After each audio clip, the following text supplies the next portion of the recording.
संत योसेफ के बारे में हमारे मनन चिंतन में आज के तीसरे दिन का हमारा विषय है संत योसेफ पवित्र परिवार का शीर्ष या मुख्य। आज परिवार की स्थितियां हम जानते हैं, कितने एक जटिल स्थिति में हमारे परिवार पहुंच चुके हैं। आज परिवारों का अस्तित्व एक बहुत बड़ा प्रश्न चिन्ह बन गया है। हमारे परिवारों में हम समझौता करके आगे बढ़ते हैं।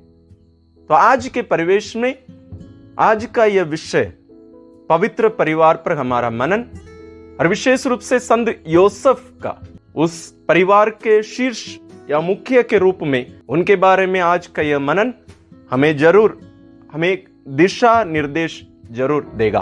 तो आइए हम इस विशेष विषय पर हम मनन चिंतन करें। ईश्वर ही हर परिवार का मुख्य या शीर्ष है और हर परिवार का पिता उस ईश्वर का प्रतिनिधि है एक परिवार में। तो इसलिए ईश्वर हर परिवार का शीर्ष या मुख्य है और हर पिता उस ईश्वर का प्रतिनिधि है। इस सत्य पर आज का हमारा मनन चिंतन पूरा इसमें हम देख सकते हैं। तो इस विषय को हम आगे बढ़ाने के लिए आज के इस विषय को हम दो भागों में बांटते हैं। एक है परिवार के गुण, दूसरा है परिवार के मुख्य की जिम्मेदारियां। सबसे पहले परिवार के गुण क्या क्या होना चाहिए जिन्हें हम उस पवित्र परिवार में हम देख सकते। सबसे पहले ईश्वर केंद्रित। नासरेत परिवार ईश्वर केंद्रित था, ना केवल इसलिए कि यीशु वहां उपस्थित थे, ईश्वर स्वयं वहां थे, बल्कि तीनों व्यक्ति ईश्वर की योजना पूरी करने के लिए तत्पर थे। ईश्वर का पुत्र हो जो मरियम के गर्भ से, मरियम से शरीर धारण कर मनुष्य बने, वो भी पिता की इच्छा पूरी करने के लिए, पिता का मिशन पूरी करने के लिए इस दुनिया में मनुष्य बनकर आए। मरियम जो ईश्वर के पुत्र को जन्म देने, उनका पालन पोषण करने और उनके मिशन में पूर्ण रूप से वो वहां क्रूस तक और उसके बाद में भी यीशु के साथ रही। संत योसेफ इन दोनों व्यक्तियों को संरक्षण देना, उन्हें मार्गदर्शन देना, उनका शीर्ष बनना वो संत योसेफ के बुलाहट था। तो तीनों ईश्वर के मिशन कार्य को, ईश्वर की इच्छा पूरी करने के लिए तीनों अपने आप को पूर्ण रूप से अर्पित कर दिए थे। वे हमेशा ईश्वर की इच्छा ढूंढते रहे, अपनी इच्छा नहीं। तो इसलिए वो पवित्र परिवार हमारे लिए आदर्श परिवार है। तो सबसे प्रथम गुण है ईश्वर केंद्रित परिवार। दूसरा है हर परिवार एक संस्कार है। संस्कार जैसे कैथोलिक कलीसिया में हम 7 संस्कार जानते हैं और वास्तविक संस्कार प्रभु स्वयं यीशु हैं और कलीसिया भी एक संस्कार है। और ये 7 संस्कार हमें ईश्वरीय कृपादान देते हैं। ये 7 संस्कारों के द्वारा ईश्वर कलीसिया की सहायता से हमें अपनी कृपादान हमें प्रदान करते हैं। संस्कार एक चिन्ह होता है, वो एक सत्य को प्रकट करता है। तो जब हमारा परिवार एक संस्कार है, इसका मतलब यह है कि हमारे परिवार ईश्वरीय जीवन को प्रकट करना है, उस ईश्वरीय परिवार को प्रकट करना है जैसे नासरेत के पवित्र परिवार ईश्वरीय परिवार को प्रकट किए। ईश्वरीय परिवार में 3 व्यक्ति हैं, पिता और पुत्र और पवित्र आत्मा। उस ईश्वरीय जीवन को, उस ईश्वरीय परिवार को नासरेत का पवित्र परिवार प्रकट किया और हर कैथोलिक परिवार की जिम्मेदारी है उस ईश्वरीय जीवन को जैसे नासरेत के पवित्र परिवार प्रकट किया, वैसे ही हमारे परिवार भी एक संस्कार बने, ईश्वरीय जीवन को, ईश्वरीय परिवार को प्रकट करें। ये जिम्मेदारी है और ये एक संस्कार है। तीसरा है हमारे परिवार प्रेम पर आधारित होना चाहिए। नासरेत परिवार में हम देखते हैं वो परिवार प्रेम पर आधारित था। प्रेम क्या है? यदि हम बाइबल के अनुसार सोचें तो यह प्रश्न को बदलना पड़ेगा। प्रेम क्या है? नहीं, बल्कि प्रेम कौन है। संत योहन अपने पहले पत्र में कहते हैं ईश्वर प्रेम है। ना केवल ईश्वर प्रेम करता है बल्कि स्वयं ईश्वर प्रेम है। उसकी परिभाषा यदि हम देखें तो प्रेम अपने आप को देना होता है, दूसरों के लिए कुछ करना केवल नहीं, अपने आप को देना। तो परिवार प्रेम पर आधारित होना चाहिए। कहने का मतलब परिवार के हर सदस्य अपने आप को देने के लिए तत्पर रहना चाहिए। हम इस नासरत पवित्र परिवार में यदि देखें, संत योसेफ को देखें, यीशु को देखें या मरियम को देखें, तीनों अपने आप को देने के लिए तत्पर थे। हमारे परिवारों में भी ये गुण देखने को मिलना चाहिए। चौथा गुण है पवित्र परिवार एक दूसरे को आगे बढ़ाता है। यानी जलन की भावना ही नहीं, कभी भी अपने आप को खोजता नहीं है, अपने बारे में ही सोचता नहीं है, बल्कि दूसरे के बारे में सोचता है और दूसरे को आगे बढ़ाता है। इसका मतलब यदि मान लीजिए एक परिवार में 4 जन हैं, 2 बच्चे और माता पिता, यदि हर व्यक्ति एक दूसरे के बारे में और एक दूसरे को आगे बढ़ाने में सोच रहा है, क्या कोई पीछे रह सकता है? यानी हर व्यक्ति दूसरे 3 व्यक्तियों के बारे में सोच रहा है, तो हम देख सकते हैं कि कितना वो परिवार आगे बढ़ सकता है। और नासरत के पवित्र परिवार में उसके तीनों व्यक्ति, तीनों सदस्य एक दूसरे को आगे बढ़ाते रहे, ईश्वरीय अनुग्रह में आगे बढ़ने में विशेष रूप से। 5वां गुण है ये जीवन देने वाला होना चाहिए, जीवन लेने वाला नहीं। आजकल भ्रूण हत्या या अबॉर्शन एक सामान्य कार्य इस दुनिया में देखने को मिलता है और यह बहुत बड़ा पाप है। गर्भ धारण के समय ही एक व्यक्ति का अस्तित्व में आना हो जाता है, गर्भ धारण के समय ही। लेकिन भ्रूण हत्या हम देखते हैं कोई सीमा नहीं। इसका मतलब यह नहीं कि 9वें महीने में, 8वें महीने में, 7वें महीने में भ्रूण हत्या करना ही पाप है, नहीं।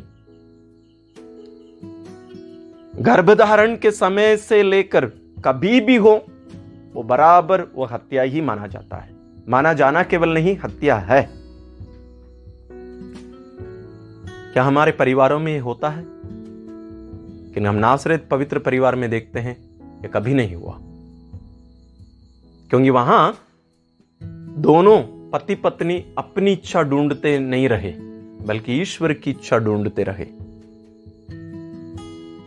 तो हमारे परिवारों में जीवन हमें देने का विचार होना चाहिए, ना कि जीवन लेने का। 6वां गुण है जीने का या आगे बढ़ने का एक माहौल हर व्यक्ति के लिए परिवार में होना चाहिए। प्रेम का माहौल, स्वीकृति का माहौल, ताकि हर व्यक्ति अपने आप को जिस रूप में ईश्वर उन्हें बनाए हैं, यानी ईश्वर के प्रतिरूप में, उस प्रतिरूप को पूर्ण रूप से प्राप्त करने में ये परिवार एक दूसरे की मदद करना चाहिए। और नासरत के पवित्र परिवार में हम देखते हैं ये सब हुआ। अभी हम देखेंगे कि एक परिवार के मुख्य का क्या जिम्मेदारी है। विशेष रूप से संत योसेफ के गुण को हम अभी देखेंगे। सबसे पहला है वो ईश्वर का व्यक्ति होना चाहिए। जैसे प्रारंभ में ही मैंने कहा, ईश्वर ही हर परिवार का मुख्य या शीर्ष है और हर परिवार का पिता उस ईश्वर का प्रतिनिधि है। और इसलिए एक परिवार का संचालन करने के लिए, चलाने के लिए हमें ईश्वर से जुड़े रहना जरूरी है, अनिवार्य है, क्योंकि उनका है ये परिवार। तो परिवार का मुख्य जो पिता होते हैं, वो पिता की जिम्मेदारी होती है कि वो ईश्वर का व्यक्ति बने। और उसके लिए दूसरा गुण इससे जुड़ा है, एक प्रार्थना में जीवन जीने वाला व्यक्ति। क्योंकि ईश्वर की इच्छा हम कैसे जानेंगे? प्रार्थना के द्वारा ही। प्रार्थना के द्वारा ही हम ईश्वर से जुड़ सकते हैं, ईश्वर की इच्छा जान सकते हैं। तीसरा गुण है ईश्वर की उपस्थिति बनना। पिता का कर्तव्य बनता है कि वो ईश्वर की उपस्थिति बने। वो इसलिए ईश्वर का व्यक्ति है, वो प्रार्थना में जीवन जीने वाला व्यक्ति है। तो ये दोनों यदि पूरा कर लेता है तो वो ईश्वर की उपस्थिति बन जाता है।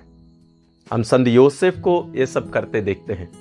वो हमेशा ईश्वर से जुड़े रहे, वो ईश्वर का व्यक्ति थे और ईश्वर इसलिए ईश्वर की उपस्थिति भी अपने परिवार में बने। और चौथा गुण है वो एक ड्राइवर के समान है। क्यों एक ड्राइवर के समान है? क्योंकि वही परिवार का शीर्ष है। ड्राइवर जहां चाहता है वहां गाड़ी को दिशा देता है और गाड़ी उनकी इच्छा अनुसार आगे बढ़ती है। और जरूर ये हमें मालूम है, यदि गाड़ी ड्राइवर की नहीं है तो जो लोग बताएंगे, जो गाड़ी में यात्री हैं वो जो बताएंगे उस दिशा में वो गाड़ी चलाएगा।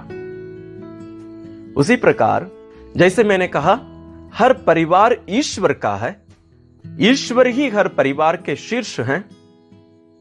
तो ये गाड़ी रूपी परिवार को चलाने के लिए ड्राइवर रूपी पिता की जिम्मेदारी होती है कि ईश्वर से जानकारी लें, उनकी इच्छा मांगे, उनकी इच्छा जाने, उनसे पूछें, हे ईश्वर इस गाड़ी रूपी परिवार को मैं कहां ले जाऊं।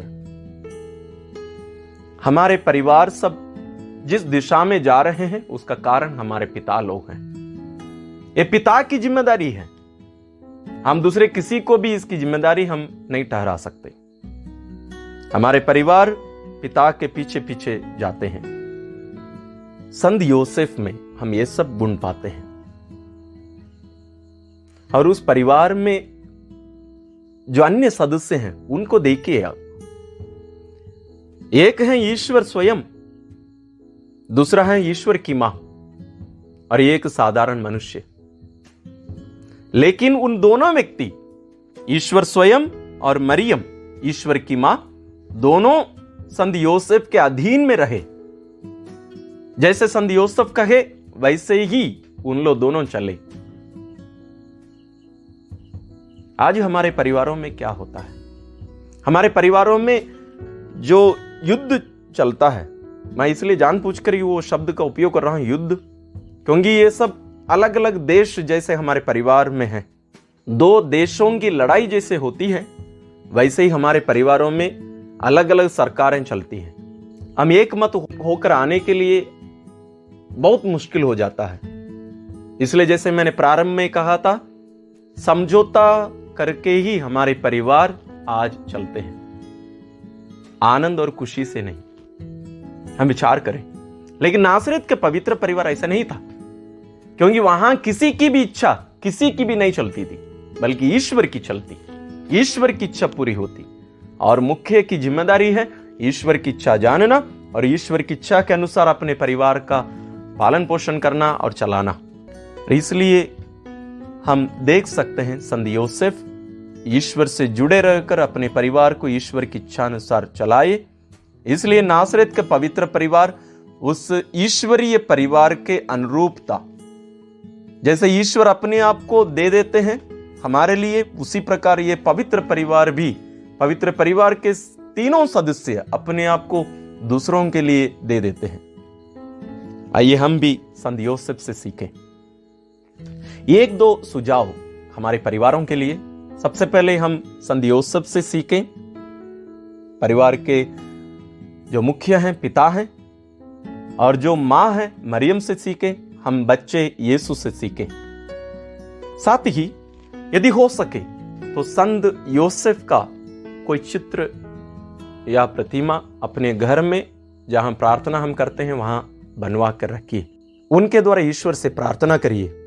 संत योसेफ की प्रतिमा हमें याद दिलाते रहेगा कि हमें भी उनके समान बनना है। हम भी अपने परिवारों को उनके संरक्षण में रखें। इसके लिए भी प्रार्थनाएं हैं। यदि आपको चाहिए तो आप संपर्क करिए। इंग्लिश में जरूर हैं, लेकिन हिंदी अनुवाद भी हैं। आप जरूर इन प्रार्थनाओं को अपने दैनिक प्रार्थना में शामिल करिए। अपने पिताओं को भी संत योसेफ नासरेत के पवित्र परिवार के मुख्य के रूप में बनने के लिए उनके लिए हम सभी प्रार्थना करें। संत योसेफ के द्वारा ईश्वर हम सबों को, हमारे परिवारों को आशीष प्रदान करें।